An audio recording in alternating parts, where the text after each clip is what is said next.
How's it going, guys? Welcome back to the channel. Hope you're having a good day. Today we're going to be discussing the changes for a Blood Death Knight and Death Knights in general, I suppose, for the Shadowlands pre-patch that should hopefully be with us very shortly.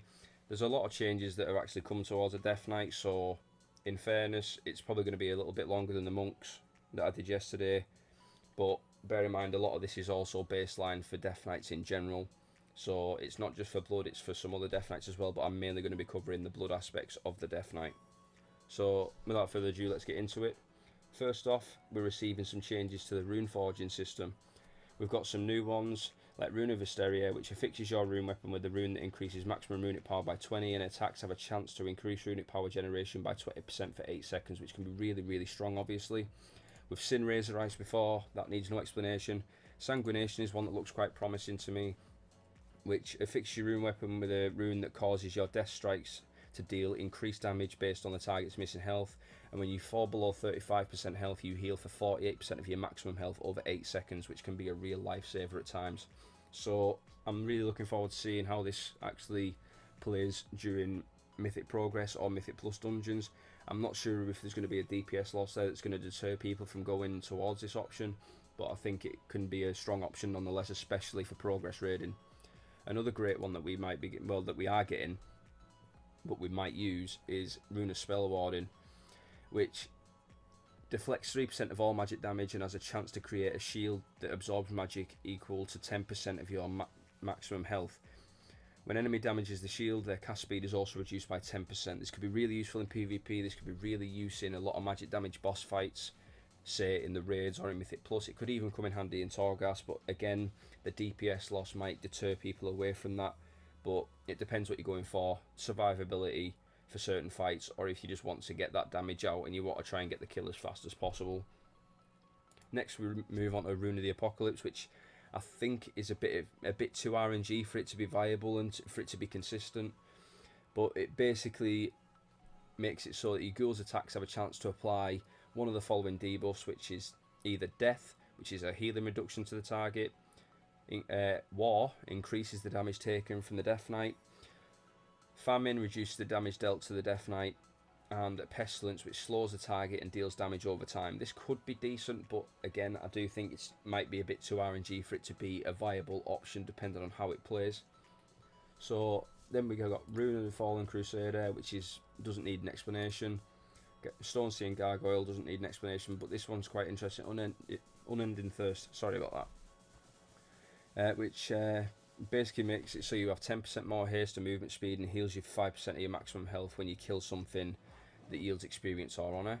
I'm not too sure how it's going to play, maybe in like the Mythic Plus scenario, like in that kind of scenario. The haste could be a DPS increase enough to make it viable, but we're kind of just going to wait and see like how that sims out, really, because I can't really tell right now. I don't have the beta, and I don't think that the content that we currently have is viable to be testing things for endgame content in Shadowlands. So I'll let the people that have the beta discuss that, and obviously how things work with legendaries as well. So if we move on from that, we move towards the baseline Blood Death Knight abilities. So the interesting ones here are we have Anti-Magic Zone back. If you've never seen this before, this is a really insane raid cooldown. It basically puts this shield around you and everyone in your party, and it reduces the magic damage that you take by 20%. Everybody that's stood in there gets 20% reduced magic damage, and I think that's going to make it so that they are quite a sought after tank when it comes to Mythic Progress. Probably them along with the Monk. So it'll be interesting to see how this tank performs in raids, because I think it's coming in with a lot stronger toolkit than it has in BFA. We also have Chains of Ice returning, which is nice. It just reduces movement speed of the target by 70% for 8 seconds, which is always a good thing if you try to get away from a mob in Mythic Plus, or if someone's trying to chase you down in PvP. But it has its niches, and it's a welcome change. We also have Death Coil coming back, which, if you haven't seen it before, it fires a blast of unholy energy at the target, causing 491 shadow damage, or healing the undead ally for 2006 health. It's quite a nice ability to have, and it might just be a little top up, to be fair, but in all honesty it's a welcome change to see it coming back, and I'm really happy. Another ability that we'll be receiving is Litchborn, which draws upon unholy energy to become undead for 10 seconds, increasing leech by 10% and making you immune to charm, fear and sleep. At first this was only an ability to kind of just remove any of the CC effects, but when it comes back with leech, that is definitely a welcome change, and I feel like a lot of the player base are going to be quite happy about this, considering how sustainable Death Knights are in general, to be fair. So if we just move on to the next page, we'll see that we actually have Raise Dead back, which actually coincides with one of the abilities that we have. But yeah, you basically summon a ghoul that fights alongside you for a minute, and after that it explodes or it just dies. You can make it explode, but we'll get to that soon. It is actually Sacrificial Pact, to be honest. Yeah, it actually is. I didn't see that before. Which is really, really cool. You get this at level 54, so it's nice to see that we're going to be getting abilities while leveling again. That's quite cool. So, sacrifice your ghoul, deal 732 shadow damage to 8 nearby enemies and heal for 25% of your maximum health.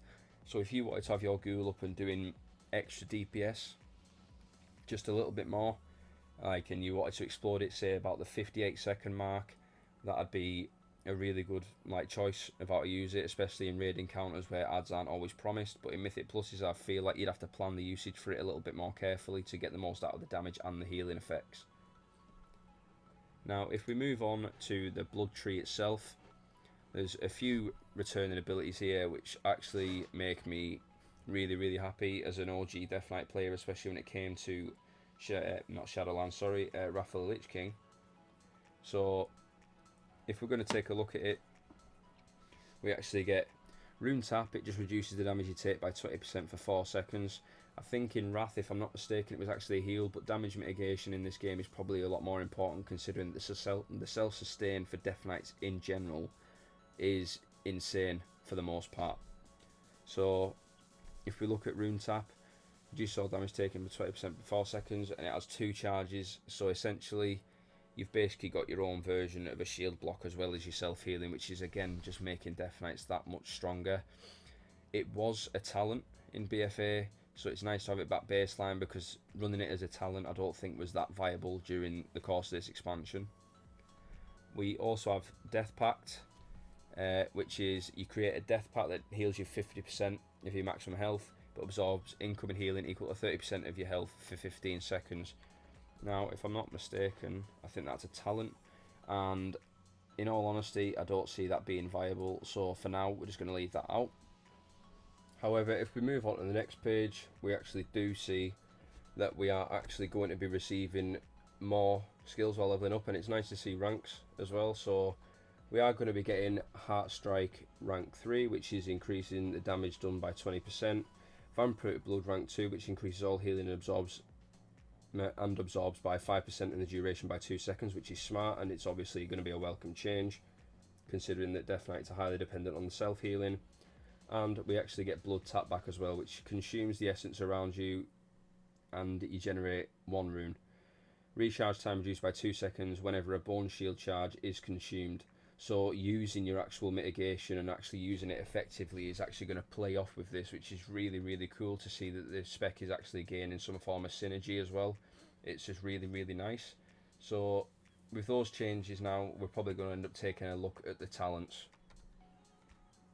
So as you'll see, the change from BFA is Tombstone's been removed from the 3rd row to the 1st. So it's been replaced by Relish in Blood, which we'll get to in a minute. I don't see Tombstone being viable, to be honest. I still think that Blood Drink is going to be the stronger option, and if you don't know what Tombstone is, you consume up to 5 Bone Shield charges. For each charge consumed, you gain 6 runic power and absorb damage equal to 6% of your maximum health for 8 seconds. It's a long cooldown.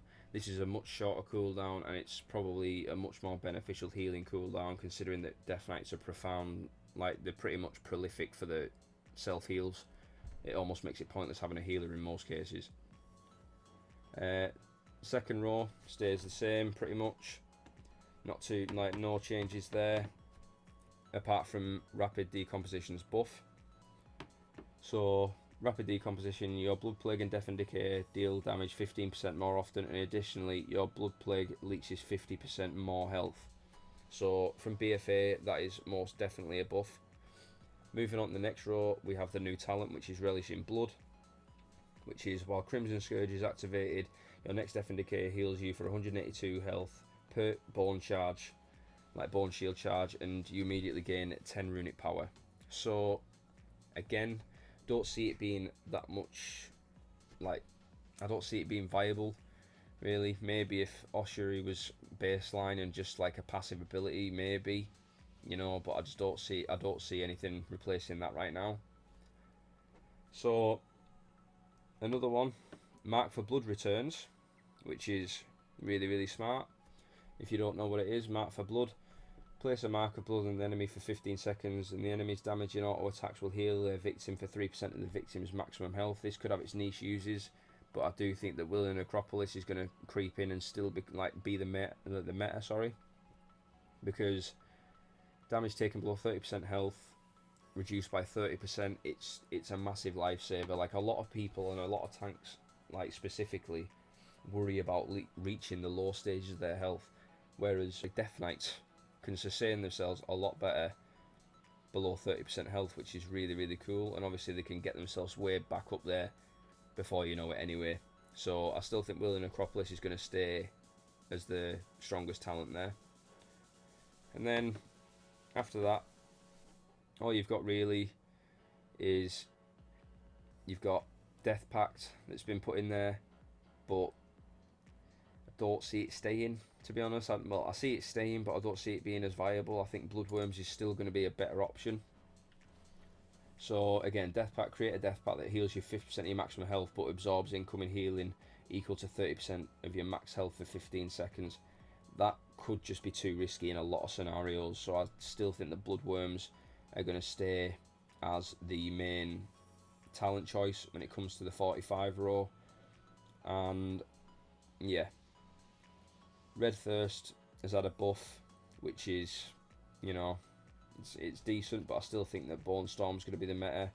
So Red Thirst reduces your cooldown of Vampiric Blood by 1.5 seconds per 10 runic power spent, whereas Bone Storm is a massive source of healing, and, you know, it's a good DPS increase as well, which is all important for progress and also Mythic Plus runs. You need to be able to put that damage out as well as sustain yourself. Also forgot to mention that Voracious also got a buff. Death Strike's healing is increased by 20% and grants you 15% leech for 8 seconds. Now that can be a decent option, I guess, but again, Bloodworms probably staying the top choice as I see it. So yeah, that has been the Blood Death Knight changes, guys. Thank you very much for watching the video. Sorry it's a little bit iffy, still getting used to all this YouTube thing, but thank you very much for watching. Hopefully you enjoyed it. If you want to see some more tanking changes or tanking guides, then please do leave a comment and also subscribe, because, you know, that's how you're going to be notified if I upload.